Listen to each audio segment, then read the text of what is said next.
मैं मीडिया के साथियों को बताना चाहती हूँ और हमने आपके प्रेस किट में भी वो सारे डॉक्यूमेंट्स दिए। इस वक्त तेलंगाना, तमिलनाडु और पौंडीचेरी में दिल्ली से कहीं ज्यादा मानदेय मिलता है। ना सिर्फ दिल्ली से ज्यादा मानदेय मिलता है, इसमें हमें एक और बात पर ध्यान देना चाहिए। दिल्ली जैसे शहर में जीवन की स्थितियां, स्टैंडर्ड ऑफ लिविंग, और तमिलनाडु और तेलंगाना जैसे राज्यों में जीवन स्थितियों में जमीन आसमान का फर्क है। तो यहाँ पर जो आंगनवाड़ी कर्मियों को जो वास्तविक मजदूरी भी मिल रही है, जो रियल वेज भी मिल रही है, वो कहीं ज्यादा कम है अगर हम उसकी तुलना तेलंगाना, तमिलनाडु या पौंडीचेरी के राज्यों से करें, क्योंकि यहाँ पर हर चीज सब ज्यादा महंगी। यहाँ रहना, यहाँ आना जाना, यहाँ पर तमाम सुविधाएं जो किसी भी परिवार को, किसी भी आंगनवाड़ी कर्मी को, किसी भी मजदूर के लिए जीवन जीने के लिए जरूरी है, वो कहीं ज्यादा महंगे हैं। तो अगर हम वास्तविक मजदूरी की बात करें तो दिल्ली में जब इन्होंने 2017 में भी जो बढ़ोतरी की थी, वो आज के समय में वो रियल वेज, वो वास्तविक मजदूरी बहुत कम थी, क्योंकि महंगाई की दर यहां पर कहीं ज्यादा है। इसके बाद मंत्री जी ने दूसरा दावा किया है कि हमने महंगाई को ध्यान में रखते हुए, जो महंगाई का दबाव है, इन्फ्लेशनरी प्रेशर है, उसको ध्यान में रखते हुए बड़ा ही हमने एक रीजनेबल सा, हमने एक व्यवहारिक सा रास्ता निकाला और हमने बढ़ोतरी का ऐलान किया। 22% की बढ़ोतरी उन्होंने आंगनवाड़ी कर्मियों के लिए की है। अब इसमें दो बातें। पहली चीज, 2017 से लेकर अब तक हिंदुस्तान में और दिल्ली में भी महंगाई तमाम मजदूरी उत्पादों पे, जो वेज गुड्स होते हैं, वो सामान जो हमारे लिए जरूरी है, राशन हो, चिकित्सा हो, गैस सिलेंडर, पेट्रोल, उनकी कीमतों में 40 से 110% की वृद्धि हुई है और मानदेय में वृद्धि 22%। पहली बात ये। दूसरी बात, इसी आम आदमी पार्टी की सरकार ने कोरोना महामारी के दौर में, और जब 2021 में लॉकडाउन भी लगा था और देश की जनता, दिल्ली की जनता त्राही त्राही कर रही थी, लगातार हमारी बहनें, जिन्होंने, कई ऐसी बहनें थी जिन्होंने अपनी जान खोई, जिनके परिवार के सदस्यों ने अपनी जान खोई, एक ऐसे वक्त में दिल्ली सरकार ने क्या किया, अपने नेताओं, मंत्रियों, विधायकों का वेतन 66%, 66% बढ़ाया। आंगनवाड़ी कर्मियों का मानदेय 22% और अपने वेतन में 66% की बढ़ोतरी। तो सारे सरकारी खजाने मजदूरों, मेहनतकशों की जब बात होती है तब खाली हो जाते हैं। जब मंत्रियों को, जब विधायकों को अपने अय्याशी पर पैसे खर्च करने होते, तब इनके सरकारी खजाने खाली नहीं होते। जब इनको चुनाव प्रचार पे, आप सभी को मैं बताना चाहती हूँ, इस वक्त आम आदमी पार्टी दिल्ली में हर महीने चुनाव प्रचार पे 30 करोड़ रुपए खर्च कर रही है। वो पैसा कहां से आ रहा है? वो आपका, हमारा पैसा है, वो हमारी जेबों से जाने वाला पैसा है, वो हमारी मेहनत की कमाई है। तब इनको सरकारी खजाने खाली होने की याद नहीं आती है। हमारी बढ़ोतरी 22%, अपनी बढ़ोतरी 66%। ये दोगला रवैया, दो मुंहेपन वाला रवैया, ये यही दिखलाता है कि कहने के लिए ये पार्टी आम आदमी करके यहां पर आई है।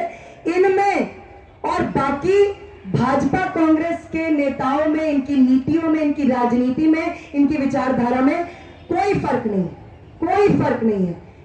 आप इनका चुनाव का घोषणा पत्र उठा के देखिए, इन्होंने कहा था हम सरकारी बंगला नहीं लेंगे। हम प्रेस कॉन्फ्रेंस कहां कर रहे हैं? जो दिल्ली के सबसे ज्यादा पॉश इलाकों में से, जहां पर बंगले, यही बगल में स्वाति मालीवाल का बंगला है और आगे 200 मीटर की दूरी पे अरविंद केजरीवाल का बंगला है। ये तो कह रहे थे कि आम जनता जिस हालात में रहती है हम उस हालात में रहेंगे, हम कोई गाड़ी नहीं लेंगे, हम कोई नीली बत्ती, लाल बत्ती वाली गाड़ी नहीं लेंगे, हम कोई सुविधा नहीं लेंगे।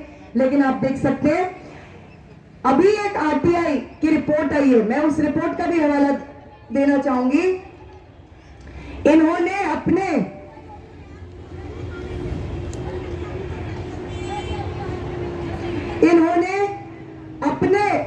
जो मेडिकल खर्चे हैं, ये एक आरटीआई इसके जवाब में है अरविंद केजरीवाल और उसके परिवार के जो मेडिकल खर्चे हैं उस पर 50 लाख रुपए खर्च हुए। और किसी को ये लग सकता है कि इन्होंने ये खर्चा सरकारी अस्पतालों में इलाज करके करवाया होगा, नहीं, ये निजी अस्पतालों में इलाज हुआ है। तो हमारे आपके लिए है मोहल्ला क्लिनिक जो 90% बंद रहते हैं और जहां चल भी रहे हैं वहां पे अस्पतालों और डिस्पेंसरियों के स्टाफ को बुला बुला के उनसे ओवर टाइम काम करवाया जा रहा है। जो वैसे ही काम के बोझ से मरे जा रहे हैं उनसे काम करवाया जा रहा है। और यहाँ पर हम देख रहे हैं कि ये अपने जो है परिवार के सदस्यों पर, अपने पर ये इतने 50-50 लाख 25 लाख रुपए का खर्च कर रहे हैं। तो आप देख सकते हैं कि इनकी नीतियों में और इनकी कथनी और करनी में कितना फर्क है। एक और चीज पर मैं मीडिया के साथियों का ध्यान ले जाना चाहती हूँ, और ये आपको जो हम लोग प्रेस किट दे रहे हैं उसमें भी हम बताएंगे कि किस तरीके से अरविंद केजरीवाल की पार्टी, इनके तमाम नेताओं के और खुद राजेंद्र पाल गौतम जी के जो संपत्ति है उसमें पिछले कई सालों में 60%, 70% का इजाफा हुआ है। ये आरटीआई के हवाले से हम बोल रहे हैं। इन्होंने खुद जो डिक्लेयर अपनी इनकम की है, इन्होंने जो अपने एसेट्स, अपनी चल अचल संपत्ति जो डिक्लेयर की है अपने परिवार वालों की है, उसमें कई गुना की बढ़ोतरी हुई है। तो आप खुद देख सकते हैं कि एक ऐसी सरकार जो आम आदमी का हवाला दे रही है, हमारी बहनों को कह रही है कि आप तो मानदेय पे खटो, और हम लेकिन अपने विधायकों का वेतन भत्ता जो है वो पूरा चाक चौबंद करके रखेंगे। ये दोहरा रवैया नहीं है, ये दोहरे मापदंड नहीं है, तो ये क्या है? तीसरी चीज, इनका कल दावा था कि आंगनवाड़ी कर्मियों को हम परमानेंट कर्मचारी का दर्जा नहीं दे सकते क्योंकि ये तो 3 घंटे 5 घंटे काम करती हैं। बहनों आप बताओ, आप 3 घंटे 5 घंटे काम करते हो? ना सिर्फ 8-8 घंटे 9-9 घंटे काम लिया जाता है डिपार्टमेंट द्वारा, बल्कि 11 बजे रात के 12 बजे तक ये बहनें कभी रिपोर्टें, कभी आधार का काम, कभी पेंशन का काम, कभी टीएचआर की फाइलिंग, ये सब के काम होते हैं। ये डॉक्यूमेंट्स भी आप देख सकते हैं।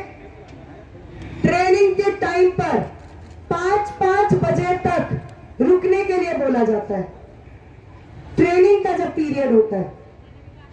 ये डिपार्टमेंट के डॉक्यूमेंट्स हैं, ये कोई फर्जी डॉक्यूमेंट्स नहीं, ये डिपार्टमेंट के डॉक्यूमेंट्स हैं कि आप 5 बजे तक रुकेंगे। जिस दिन आपको टीएचआर लेना होगा आप 6 बजे तक रुकेंगे।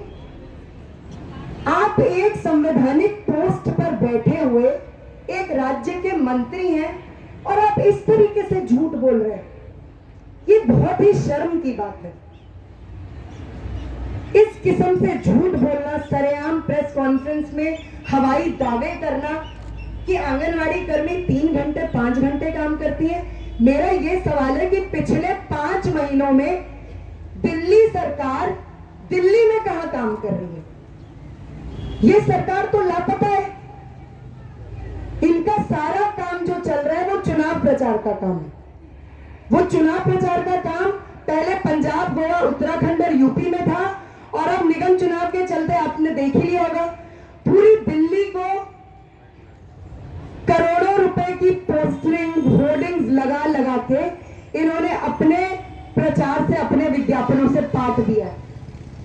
2.5 करोड़ रुपए देकर जिन आप प्रत्याशियों को खड़ा कर रहे हो, जाहिरा तौर पे वो इसकी पूरी कीमत वसूलेंगे जब वो एक बार चुन के आ जाएंगे। तो मंत्री जी ने जो कल दावे किए हैं कि हमारी बहनें 3 से 5 घंटे काम करती हैं, सरासर बेबुनियाद है, झूठ है। इसका सच्चाई से कहीं तक भी लेना देना नहीं है। उल्टे आंगनवाड़ी कर्मियों से दिल्ली सरकार और देश में भी बाकी सरकारें वो सभी काम करवा रही हैं जो आंगनवाड़ी कर्मियों के काम नहीं है। सेंसस का काम आंगनवाड़ी कर्मियों का काम नहीं है, जानवरों के सर्वे आंगनवाड़ी कर्मियों के काम नहीं है, पेंशन इनका काम नहीं है, कोविड का वैक्सीनेशन इनका काम नहीं नहीं है, आप इनसे वो काम भी करवा रहे हैं और आप प्रेस कॉन्फ्रेंस में झूठ बोल रहे हैं, ये शोभा नहीं देता है। चौथी बात, सरकार ने भीख जैसी एक वेतन वृद्धि करके अपना पल्ला झाड़ने का काम किया है, जबकि सच्चाई ये है कि तमाम ऐसे राज्य और राज्य सरकारें हैं जो आंगनवाड़ी कर्मियों को दिल्ली के मुकाबले कहीं ज्यादा मानदेय भी दे रही है और उनको कई अलग बेनिफिट्स भी दे रही है।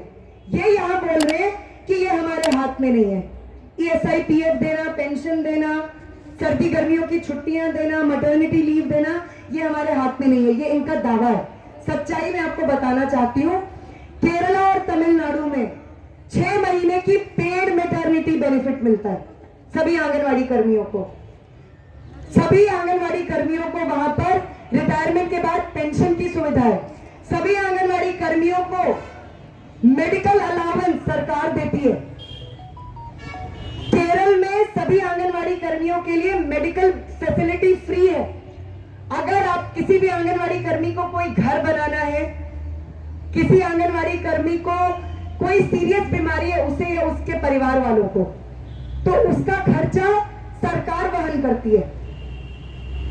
आप मंत्री होकर इतना बड़ा झूठ बोल रहे हैं। जो हमारी बाकी डिमांड्स है उस पर तो मंत्री जी की बोलती बंद है, उस पर तो कुछ बोल ही नहीं रहे। इन्होंने पंजाब में जाके ये वायदा किया, 2 बातें इन्होंने पंजाब में बोली है। पहली बात कि आंगनवाड़ी कर्मियों का मानदेय हम वहां डबल कर देंगे।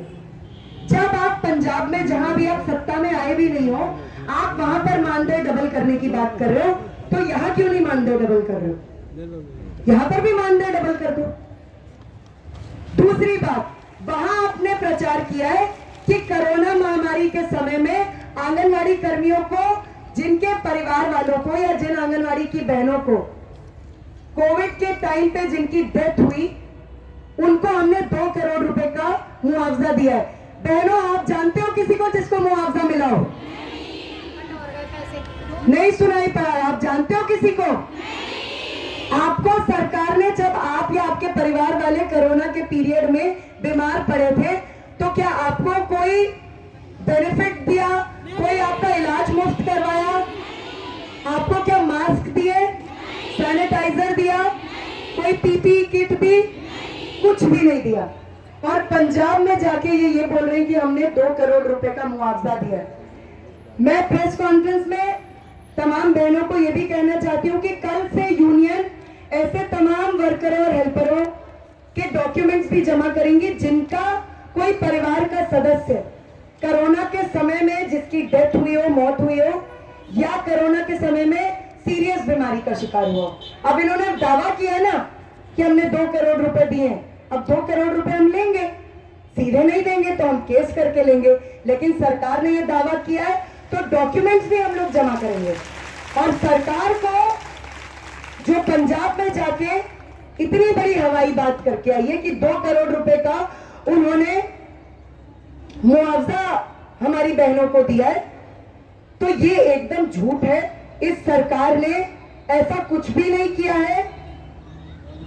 एक और सरकार ने जो हवाई बात कल कही है कि हमारी बहनों को 200 रुपए कम्युनिकेशन का अलाउंस मिलता है। 200 रुपए जो है वो इनको मोबाइल के रिचार्ज पे, इंटरनेट के रिचार्ज पे मिलता है।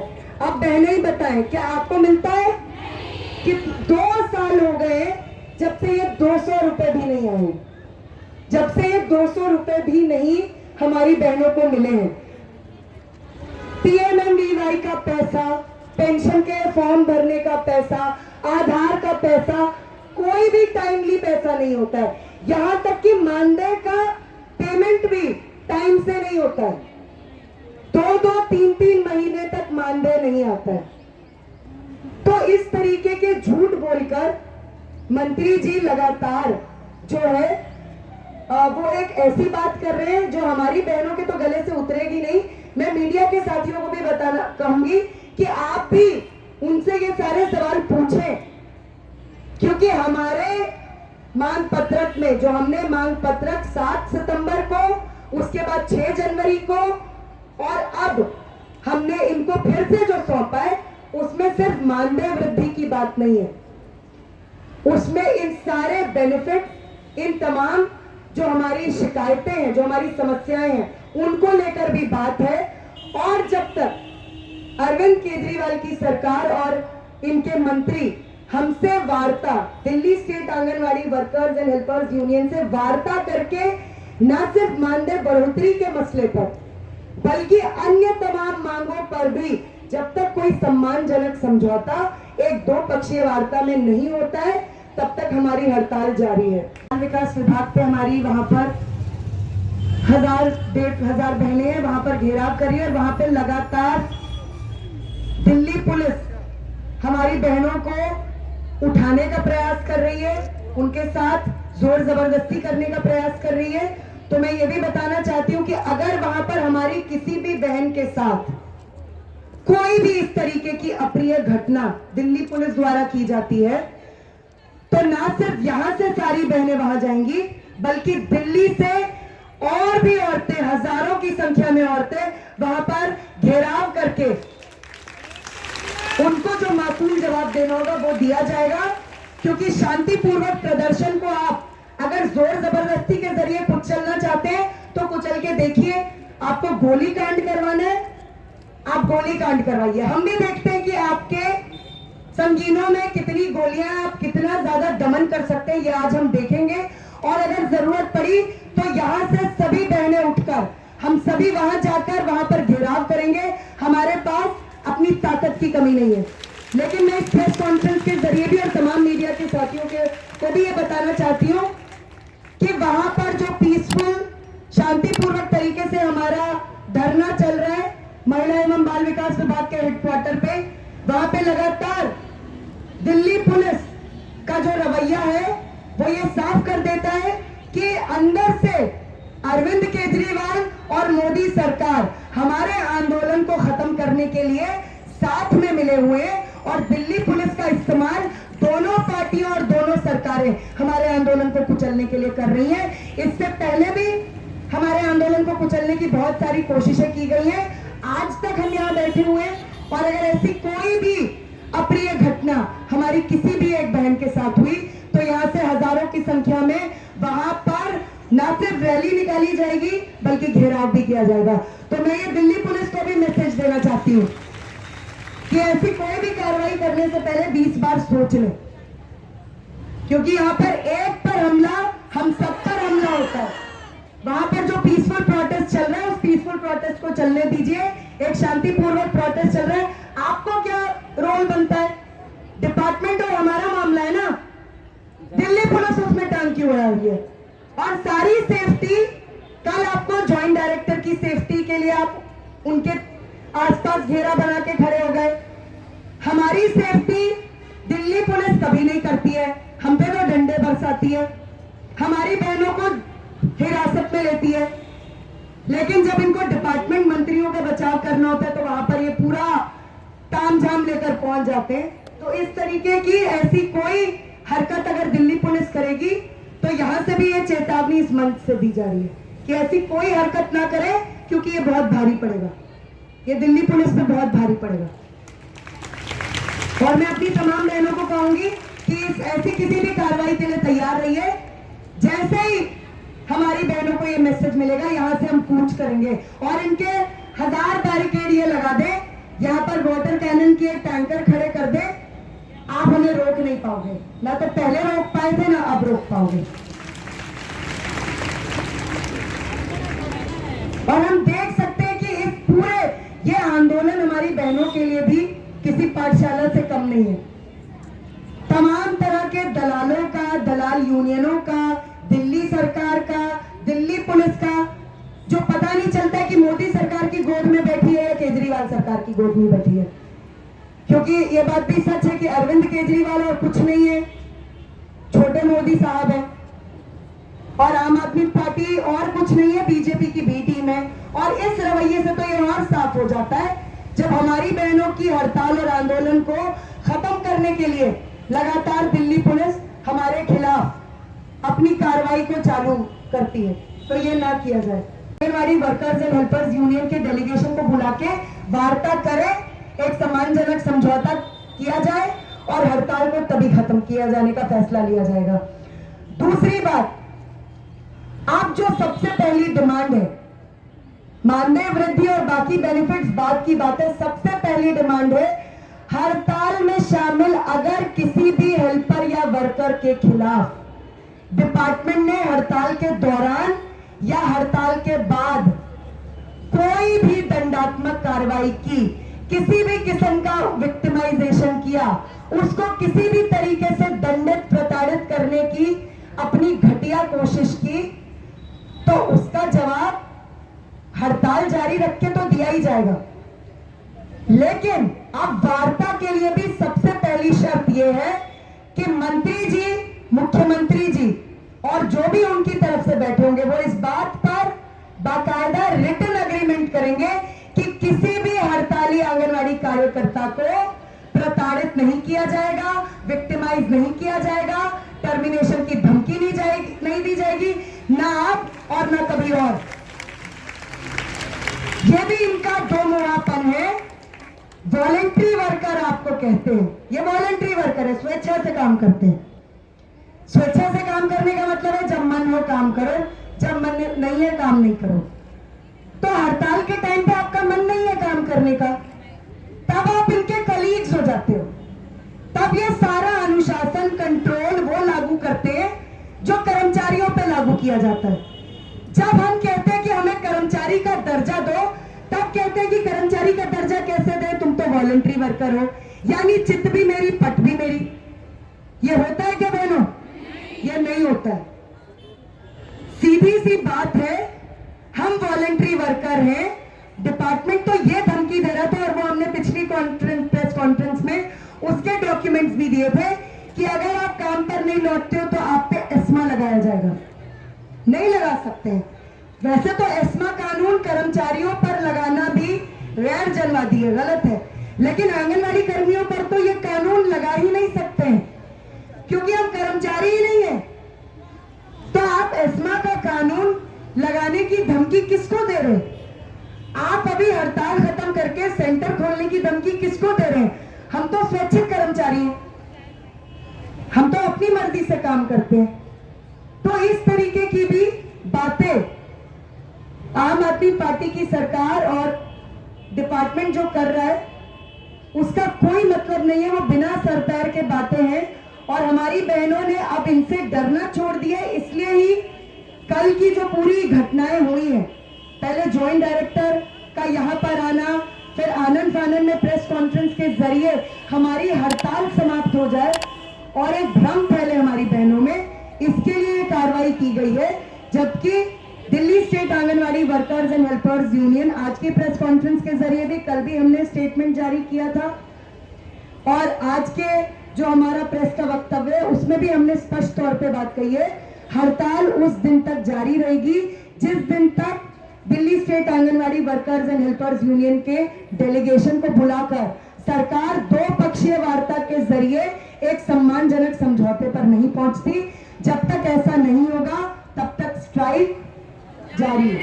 हजार के क्या हम रोड पे बैठ के 31 तारीख से हम भीख मांग रहे हैं उनसे। बताओ बहनों, हम क्या भीख मांग रहे हैं? यार रोड पे कटोरा लेके बैठे हैं। हमारी यूनियन से उन्होंने बात नहीं करी और कह रहे यूनियन से बात करी है और तब ये मानदेय बढ़ा रहे हैं। जब पहली बात तो हमारा मानदेय कह रहे हो तुम, तो हमें किस चीज की धमकी देते हो तुम लेटर भेज के? ये बताओ हमें। लेकिन उन चीजों का जवाब तो है नहीं। हमारी यूनियन से बात करने की हिम्मत तो है नहीं। पीठ पीछे पता नहीं किससे बात करके बोलते हैं हमारी यूनियन से बात कर ली और बात करके आप ही फैसला कर लेते हैं, आप ही उन्हीं की चित उन्हीं की पट। तो फिर हम क्या पागल हैं यहाँ रोड पे बैठे हैं? इतने दिन हो गए हैं।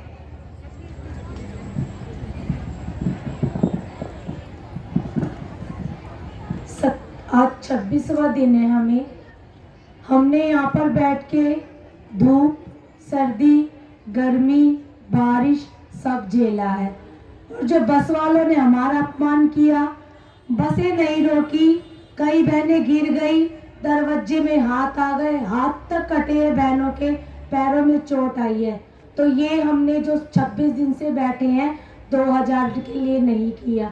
जब तक वर्कर का मानदेय 25,000 और हेल्पर का 20,000 नहीं हो जाएगा, रिटायरमेंट की सुविधा, ईएसआई कार्ड की, पीएफ की और इंश्योरेंस हमें नहीं मिलेगा, तब तक हम इसी तरह अपना धरना जारी रखेंगे, यहीं बैठे रहेंगे।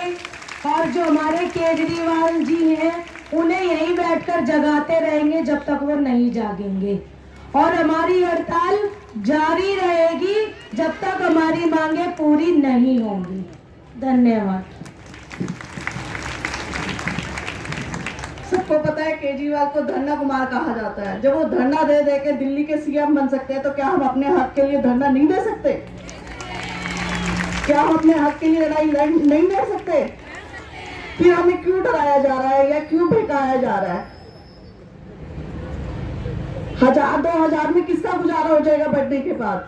किसी का कोई गुजारा नहीं होगा। बच्चे भी पढ़ते हैं, घर का खर्चा है, आर्थिक स्थिति सबकी इतनी खराब है, किसी चीज के लिए लोन लेना हो पहले वो पूछते हैं आपकी सैलरी क्या है?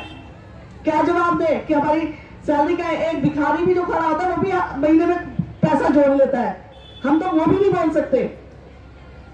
और जो केजरीवाल जी के मेरे पास एक वो है कि मैं जब सीएम बनूंगा तो 1 रुपया लूंगा सदन का। कहाँ है वो 1 रुपया? क्यों खा रहे हो दिल्ली को, क्यों लूट रहे हो? अन्ना हजारे की गोद में बैठ के आप सीएम बन सकते हो, तो क्या हम सड़क पे बैठ के अपने हक नहीं मांग सकते? और ये हमारा हक है, हम हक लेके रहेंगे। इसके लिए हमें ना कोई रोक सकता है ना रोकेगा। अगर हमारा हक नहीं मिलेगा हम यहीं बैठे हैं, यहीं बैठे रहेंगे, चाहे दिन और रात बैठना पड़े। धन्यवाद। हमने ये फैसला भी किया कि 28 फरवरी तक अगर Delhi state workers and helpers union को नई वार्ता का न्योता आता है तो हम लोगों का यहाँ पर जो धरना अभी दिन दिन में चलता है वो दिन और रात का धरना हो जाएगा और हम 24 घंटे अपना धरना यहीं चालू करेंगे। हड़ताल हमारी चली रही है और यहाँ पे 24 घंटे का धरना होगा, क्योंकि लगातार हमारी बहनों को डराने धमकाने का काम जो डिपार्टमेंट और आम आदमी पार्टी की सरकार कर रही है उसका भी पर्दाफाश हम लोग करेंगे। इसके अलावा मीडिया के साथियों को पहले भी पता है कि हम लोगों की यूनियन ने आम आदमी पार्टी का बहिष्कार जो आगामी निगम चुनाव है उसमें करने का फैसला इस हड़ताल के शुरू होते वक्त ही ले लिया था और एक अभियान इस वक्त पूरी दिल्ली में आंगनवाड़ी की बहनें बहुत ही जोरों शोरों से चला रही है। नाक में दम करो अभियान। नाक में दम करो अभियान के तहत आम आदमी पार्टी के तमाम विधायकों, पार्षदों, नेता, मंत्रियों का सफलतापूर्वक घेराव किया जा रहा है, उनके ऑफिसों का घेराव किया जा रहा है, उनके घरों का घेराव किया जा रहा है और उनसे पूछा जा रहा है कि जो बहनें और जो यूनियन पिछले 26 दिनों से हड़ताल चला रही है, तुम्हारी सरकार उससे बात करने के अलावा बाकी सारे काम कर रही है। चाहे वो वर्कर्स हेल्पर्स को डराने धमकाने का काम हो, अपने विधायकों का वेतन 66% बढ़ाने का काम हो, चुनाव की रैलियां निकालने का काम हो, सारे काम किए जा रहे हैं सिवाय एक काम के जो यूनियन इस हड़ताल को चला रही है। अब अरविंद केजरीवाल और उनकी पार्टी ने अब महंगाई को देखते हुए अपने मंत्रियों का वेतन 66% बढ़ा दिया। तो ऐसा करते हैं वो 44% अपना बढ़ा दें, हमारा भी 44% बढ़ा दें, ठीक है, अपना आप कम कर लो और दिल्ली की आंगनवाड़ी कर्मियों का बढ़ा दो। आपके लिए महंगाई अलग तरीके से बढ़ती है क्या और हमारे लिए अलग तरीके से बढ़ती है। ये दोयम जो आप 2 तरीके का रवैया अपना रहे हैं और जो आप खास आदमी होने का पूरा फायदा, और एकदम हमारी बहन ने सही बात कही है कि इन्होंने तो यही कहा था कि मैं कोई वेतन नहीं लूंगा, मैं कोई भत्ता नहीं लूंगा, हाँ, मैं महलों में नहीं रहूंगा, मैं बंगलों में नहीं रहूंगा। ये सारा काम और इनका सारा जो सच है वो दिल्ली की आंगनवाड़ी कर्मियों के बीच तो आ ही चुका है। दिल्ली की जनता भी ये जान रही है और हमारे नाक में दम करो अभियान के तहत हम दिल्ली के अलग अलग इलाकों में लोगों से भी आह्वान कर रहे हैं कि इनके झांसे में मत आइए। ये आस्तीन के सांप है, इनकी नीतियों में और बाकी पार्टियों की नीतियों में कोई फर्क नहीं है। ये विकल्प की राजनीति करते हुए, सदाचार की बात करते हुए यहाँ पर आए थे, लेकिन सबसे बड़ा भ्रष्टाचार इन्हीं की पार्टी के नेताओं मंत्रियों द्वारा किया जाए। अब सोचने की बात है ना, इनके संपत्ति में कई करोड़ रुपए का इजाफा हुआ है, तो ये सदाचार का फल तो नहीं होगा। जाहिर तौर पे काफी इसमें भ्रष्टाचार की भी भूमिका रही होगी। तो ऐसी बातें करने वाली पार्टी पर दिल्ली की भरोसा का भी जो भरोसा है वो उठता जा रहा है। और नाक में दम करो अभियान जो हमारे बहनें अलग अलग इलाकों में चला रही है, उसके जरिए भी हम इसका भंडाफोड़ कर रहे हैं। और ये तब तक चलेगा जब तक कि सरकार हमारी मांगों की सुनवाई, हमारी यूनियन से बातचीत ये समय रहते नहीं करती है। नहीं तो जब तक निगम चुनाव की डेट डिक्लेयर नहीं हो जाती है, जब तक प्रचार का समय रहेगा, तब तक Delhi state anganwadi workers and helpers union और हमारी बहनें नाक पे दम करो अभियान के तहत इनके पार्टी के तमाम नेताओं मंत्रियों का घेराव करेंगी और इनसे ये सवाल पूछेंगी।